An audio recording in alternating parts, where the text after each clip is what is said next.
Hola a todos, ¿cómo están? Mi nombre es María Paula y el día de hoy vamos a hablar acerca de la escritura creativa, así que acompáñame.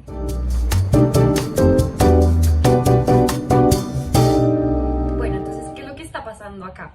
Todo esto sucede en el marco de una actividad de psicología educativa en la que tengo que buscar un MOOC, que significa Massive Open Online Course, de un tema que a mí me guste y transversal a eso trabajar con 3 estrategias del aprendizaje autorregulado para llevar a cabo esto lo mejor posible. Entonces, antes de empezar a explicarles todo el tema en el que yo me embarqué, que es el de la escritura creativa, hablemos de las estrategias que utilicé.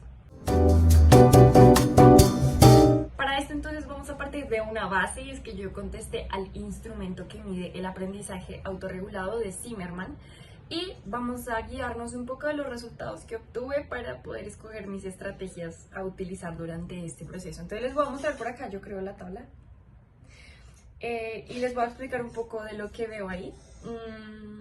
Como pueden ver, tengo en general buenos puntajes. El interés o valor en la tarea, la búsqueda de ayuda, la reflexión del trabajo, son cosas que tengo fortalecidas y que me salen muy bien. En cambio, hay cosas que me cuestan un poquito más, como lo puede ser, por ejemplo, la planeación estratégica o la autoevaluación. Entonces, como que basándonos un poco en eso, a mí se me ocurrió más o menos llevar a cabo esto con lo que, entre lo que más se me facilita y lo que no tanto. Por ejemplo, haciendo una planeación estratégica, y esa es la primera parte de la que me adherí, la primera estrategia que utilicé para llevar a cabo esto lo mejor posible. Entonces me fijé un par de metas y planeé un poco mis tiempos para poder llevar a cabo este curso. Las metas son, en primera instancia, entender de qué se trata la escritura creativa, poder hacer una narrativa que sea creativa pero bien estructurada, y finalmente terminar esta actividad con un producto mío hecho, terminado, aplicando lo que aprendí. En segundo lugar, la otra estrategia que quería utilizar es adhiriéndome un poco a lo que ya me sale bastante bien y es el interés o valor en la tarea. O sea, el por qué escogí esta actividad es esencialmente porque el tema de la escritura me fascina. Entonces, eso le da un plus y es que me disfruté un montón el proceso. Entonces, parte como de la motivación, el valor o el interés que yo hallo en esta tarea es que me gusta mucho, de verdad lo quiero hacer, le metí el tiempo, la dedicación, me senté a ver el taller, el curso con mi café, con todo, tomé mis apuntes, mejor dicho, le metí todo el corazón. Y finalmente la idea es al final poder hacer una pequeña reflexión, incluso acá, acerca de lo que hice, de cómo me ayudó, de qué identifico que adquirí con este nuevo pequeño conocimiento que ahora voy a tener y analizar de pronto a futuro qué más me gustaría hacer o aprender o bueno, qué veo a partir de acá. Bueno, entonces la primera pregunta a contestar sería ¿por qué? ¿Y cuál fue el MOOC que escogí? Entonces, ¿por qué escritura creativa? Porque escribir me fascina. O sea, desde que soy pequeña encontré un amor por la lectura. Y cuando tú te enamoras de los libros, no solamente aprendes a disfrutar y a vivir leyendo, sino también escribiendo. Porque abres una puerta a esta idea de que puedes transmitir un montón de cosas a través de las palabras y eso genera como una especie de enamoramiento por todo el mundo en general de la literatura. Entonces vas construyendo un poco una identidad alrededor de eso y pues escribir me ha acompañado siempre, me gusta mucho, lo hago mucho en un sentido personal, es decir, yo llevo un diario, me gusta escribir poesía, prosa, cuento. El cuento no lo he explorado tanto, ensayo también, a veces hay que plasmar ciertos pensamientos y tratar de entender y argumentar por qué los tienes y ese tipo de cosas. Pero siempre lo he hecho de una forma súper informal, es decir, es lo que me sale, como me sale, lo que me gusta y pues siempre ha sido muy para mí. Pero también nace un poco de este deseo de que me gustaría empezar a compartir ideas y pensamientos y empezar a escribir un poquito más con esa idea de que algún día puede haber un lector. Y el curso que yo escogí para esto es un curso de escritura creativa que literalmente se llama así, que encontré en YouTube y es de un canal que se llama Entelequia Filosófica. Este es un canal que yo ya había visto antes, me agrada mucho porque en ese perfil aprendes como de forma integral acerca de arte, de historia, aprendes mucho de filosofía y me encanta la filosofía. Entonces, qué mejor manera como de aprender esto que en un canal que me gusta, que sé que toca los temas que me interesan y que pues además es algo muy conversado, muy dinámico, es muy chévere. Entonces, bueno, fue como la oportunidad perfecta. Vamos a proceder entonces a hablar un poquito de lo que aprendí. No me voy a meter tan de lleno en cada uno de los temas de las clases porque fueron 3, pero cada video duraba aproximadamente 2 horas, ¿ok? Entonces, aprendí mucho. Pero les voy a compartir un par de ideas que me parecieron muy bonitas, muy interesantes y que creo que vale la pena resaltar. Entonces, en primer lugar tenemos hablar de qué rayos es la escritura creativa. Este tema me gustó porque siento que siempre a través del tiempo que me he vuelto un poco más crítica a la hora de escoger los libros que quiero leer, me había preguntado mucho respecto a este tema de si escribir es simplemente una cuestión de decir lo que piensas y ya, o si realmente tenía una estructura. Y este enfrentamiento de pensamientos, como que estas dos posturas siempre han existido en el mundo de la literatura. O sea, están los que dicen que escribir tiene un orden, tiene una estructura, tiene una forma, y están los que dicen que no, que escribir es como te salga.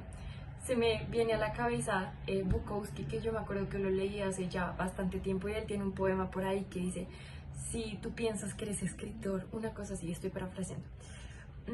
Y él decía que si tienes que pensarlo, si tienes que revisarlo, si te cuesta escribir, si a veces te bloqueas, lo que sea, entonces no eres un escritor, porque un escritor escribe por necesidad, para vivir, para respirar, te sale como si fuera un cohete saliendo de tu cuerpo, lo necesitas.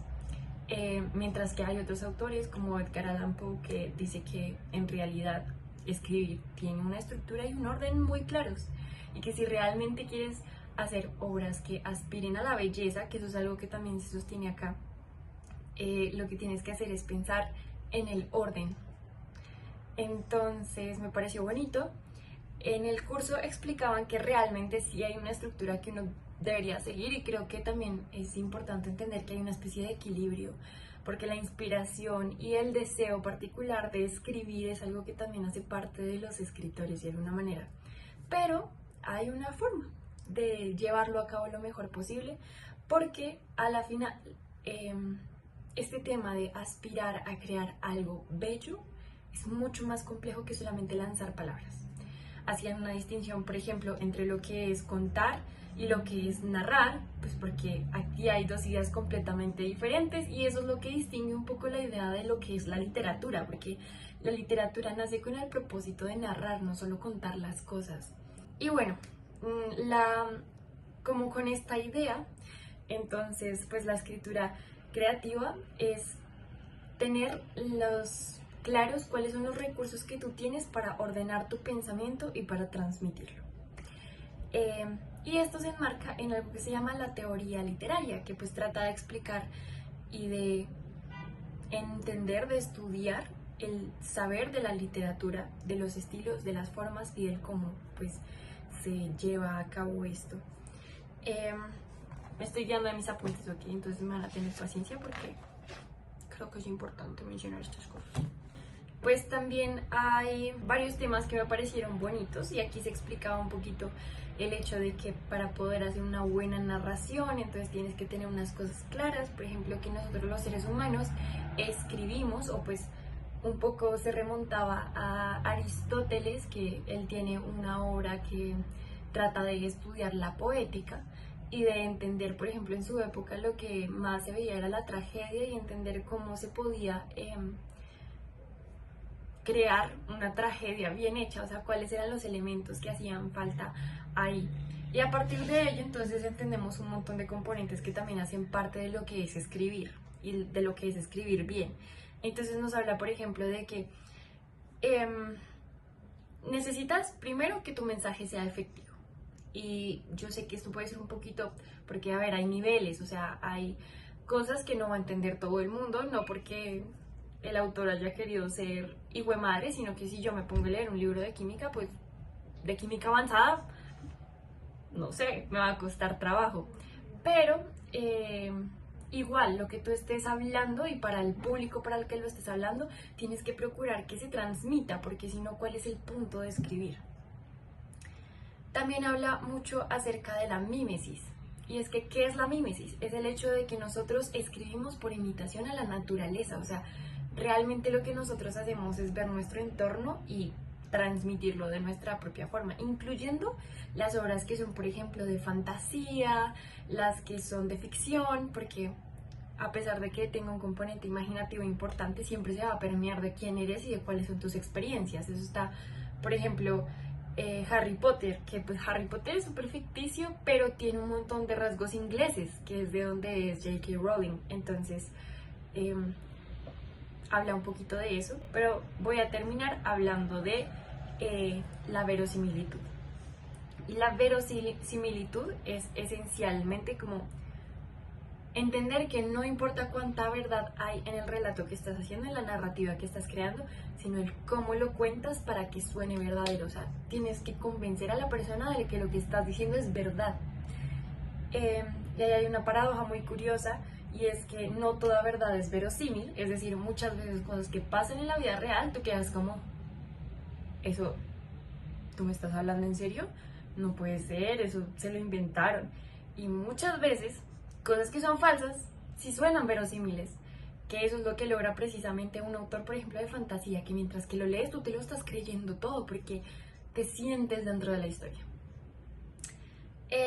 Y para lograr esta verosimilitud de aquello que estés narrando, tienes que tener un orden lógico, o sea, tienes que tener una historia argumentada. Y esto se logra generando interés a partir del conflicto. Entonces, ella da un ejemplo muy chistoso acerca de un chicle. Entonces, no, quiero contarle a la gente que tuve que ir a contar un chicle, pero ajá, ¿cómo hago que la gente se interese por mi chicle? Entonces, no, pues metes un pequeño conflicto. Quiero ir por el chicle, pero no tengo dinero.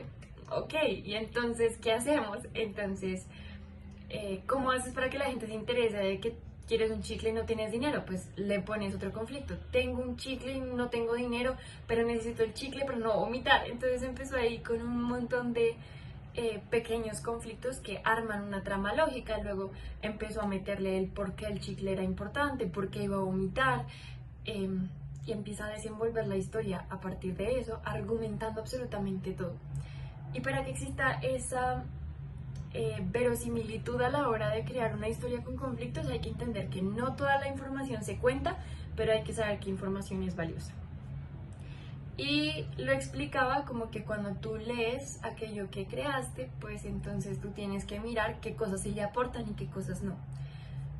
A mí, que me encanta la psicometría, se me ocurrió un ejemplo relacionado con esto, y es que cuando tú revisas, por ejemplo, la fiabilidad de alguna escala, de algún instrumento, lo que haces es no solamente ver los indicadores generales de la prueba, sino que lo que buscamos es hacer una simulación en la que se quita un ítem y ves qué tanto baja la fiabilidad de la prueba sin ese ítem para saber qué tanto le aporta.